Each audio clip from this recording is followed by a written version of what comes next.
You are listening to Smart Women's Dating Podcast, episode number 71. Welcome to Smart Women's Dating Podcast. I am your host, certified life coach Lærke Nielsen, and I help smart, independent women attract the love they deeply desire without having to chase or settle. This podcast will give you the mindset tools and insights you need to finally crack the code to your love life. Are you ready? Then let's go.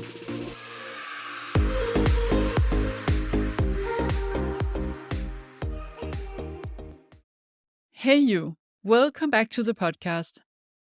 Do you tend to lose yourself when you're in a dating connection or inside a longer term relationship? Like in the sense that you get so absorbed into the relationship that you let go of big parts of your normal life and you prioritize him above everything else. You lose contact with close friends and you skip your hobbies and spend all the weekends with your new partner. And this is, of course, not something you do because he asked you to. It's your own choice. It's because you just love being with him and this is the most important to you. And then one day, if the relationship doesn't work out in the end, then you end up feeling really alone and vulnerable. And you experience that you have to start all over again with reconnecting with your friends and rebuilding your life. If you recognize this, then you must listen to this episode. And even if you don't recognize it, I have something really important to say here. Because in this episode, I'm going to share with you what it means to lose yourself in dating or in a relationship and why so many of us tend to do this. And I'll give you some examples of what it looks like when you lose yourself in a connection and the consequences of that for your future relationship. But also what it looks like if you don't and if you manage to stay in a healthy balance inside a connection. And then at the end, I'm going to give you some tips on how to avoid losing yourself or to get yourself back on the track if you feel that you have already lost yourself. Call yourself back to yourself. Because here is the interesting thing, and if you take only one learning from this episode, I want it to be the following.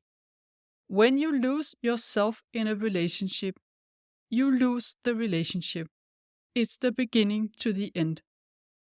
So, becoming aware of that is not only for your own emotional health, it is for you to avoid that the relationship dies. So, before we dive into it, just a quick reminder, I am at the moment offering a free 30-minute coaching call with you. And the calendar is still open, but only until the end of this month, so April 2024. And this is a free call where I coach you on any topic that is related to dating and relationship, anything that you feel is important for you to get some support on. And the only condition is that you give me permission to record it and use the parts of the audio that I feel can be useful for others to hear, that you give me permission to use this on the podcast. And you get to be anonymous, of course. So go to the link in the show notes or on my Instagram bio at Lærke the Love Coach and book a call there. So what does it mean and what does it look like if you lose yourself in dating or relationships? It's basically when we choose to forget or abandon ourselves in different ways. First of all, it can be that we let go of our normal sources of joy and connection with other people because the relationship is just so good and we want to go all in on that. We hang out with the guy all the time and bit by bit give lower priority to the rest of our life. It just feels less important. And you might tell yourself that a lot of what you did in the past was just because you were single and now you have a better life and you don't have time for this anymore. Another way to lose yourself could also be choosing to ignore your own opinions and values in order to please the man. Being willing to compromise a bit too much can also lead to self-abandonment. You probably know someone, or maybe you are that person yourself, who people lose sight of for longer periods of time when they've met someone new that they're dating. They have this tendency of disappearing out of your life, and then maybe 10 months later or so, they are back because the relationship didn't work out. Or it could be that It's easier for you to cancel something you decided to go to because you don't feel the need to go out. You feel quite fulfilled just with the relationship. It could be that you reach out less to your friends than what you would normally do. You take less initiative to meet up with other people simply because you don't think you need that. And then when you are out with other people, you are less open to meet new people and talk to them. You're less curious. You're not really engaging yourself in conversations the same way as you did when you were single. It can also show up as not prioritizing time to do the things you normally feel passionate about, and you are less open to trying new things on your own or with your friends. You prefer to just hang out with your new partner, and every time you hear about something that might interest you, a new movie, a new exhibition, or a concert, you instantly think of doing it with him. You ask him first, and only if he's not available, you ask a friend.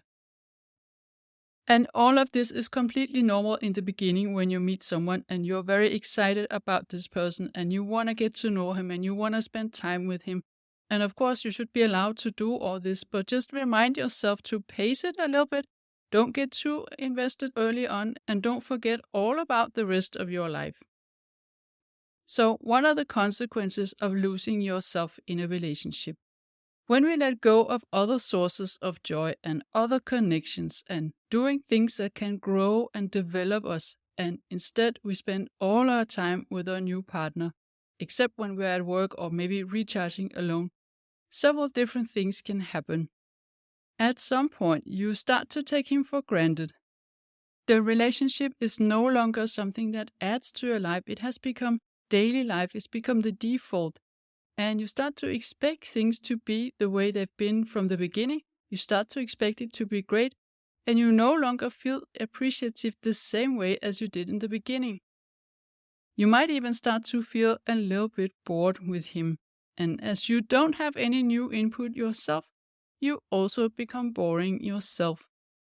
You don't challenge yourself or grow in any way, and that doesn't fuel your relationship. In a healthy relationship, you need to both have some growth and development. And because you don't have other things in your life, you start to feel more attached to this one person, and this can also come across as needy. You are no longer the self-sustained, confident woman anymore. You are less mysterious and less attractive to him. And also compromising your values and opinions that makes you abandon yourself, and a man can feel that. And most healthy men are not attracted to women who choose to suppress their own needs to please him. They prefer someone who can give him a little resistance once in a while and say no when it's a no, and not always adapt and please. So, of course, this is not a good situation to be in.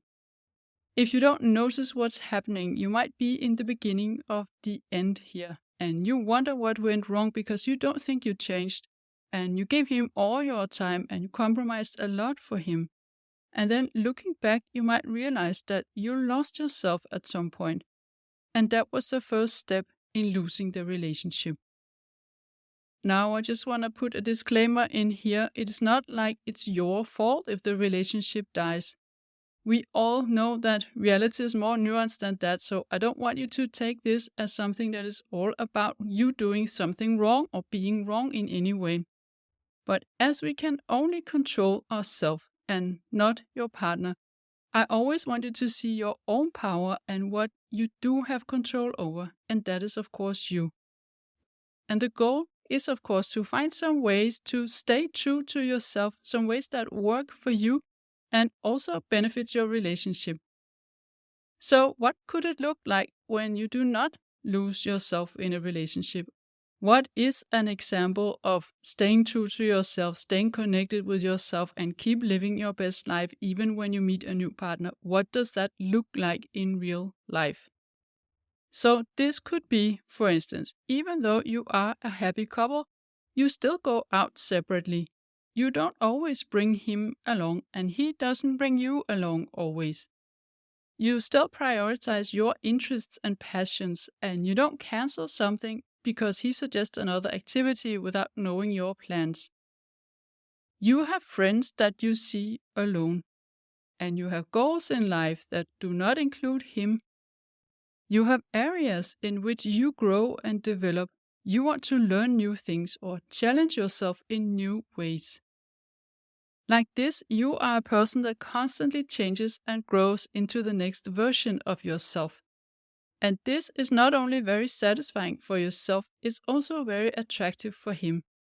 There's always a part of you that he hasn't uncovered yet. There's always more about you to be discovered for him. You are on a journey, and you have each your separate life, and you have a life in common. And the result is that you keep the attraction and fascination alive between you. You have something to talk about when you're together. You create a healthy relationship for both yourself and him, and you stay true to yourself and develop emotional resiliency. So, all this sounds really good, of course, but why is it then that we abandon ourselves or lose ourselves in dating and relationships? Because a lot of us tend to do that until we learn to not do it anymore. Well, we do it because we think that this is the ultimate goal.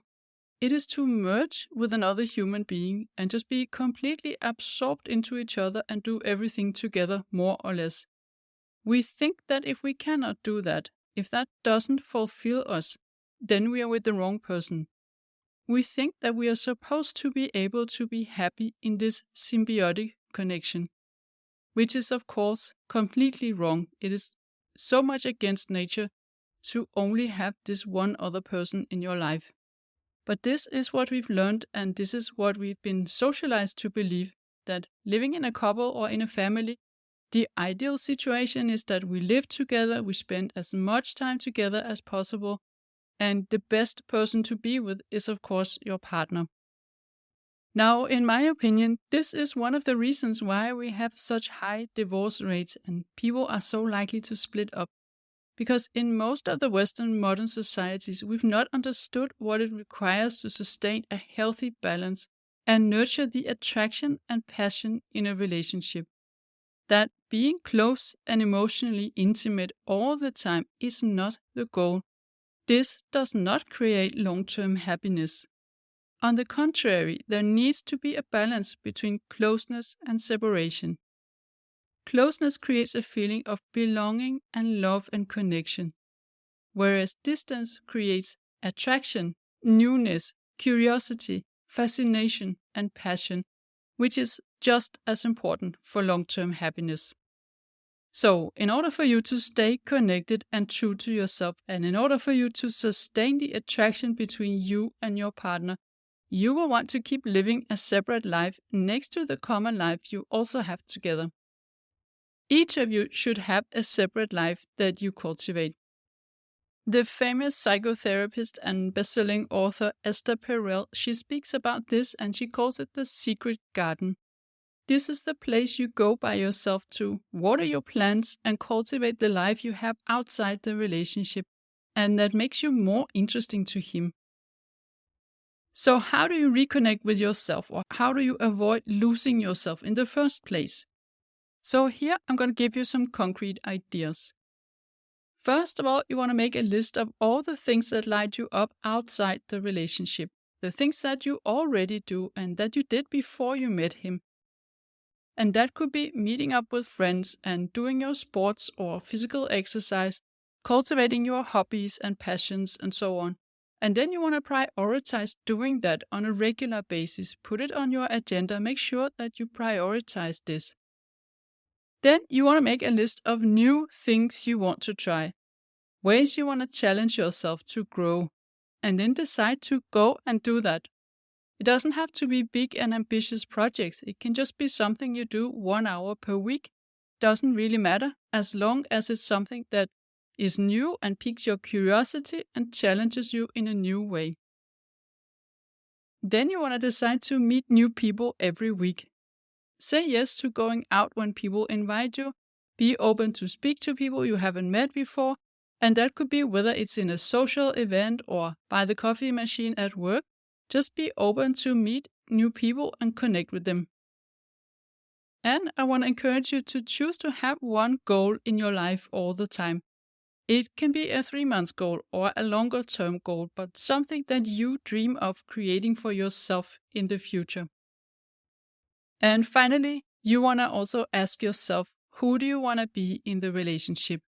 Now, in 1 year, and on the longer term. What is the woman you would love to be? What is she like? How does she create joy and personal growth in her life? How does she keep fascinating her man? How does she take care of a healthy and balanced life, socially, emotionally, intellectually, and physically? Who do you want to be? So this was just a little insight into the importance of not losing yourself inside a dating connection and a relationship. And I hope you found it useful. I can help you create and sustain that balance, whether you are dating or already in a relationship. You just have to book a call with me. Then you get a 45 minutes free call, and I will tell you how you can work with me. And based on what you tell me, I will share with you how I can help you.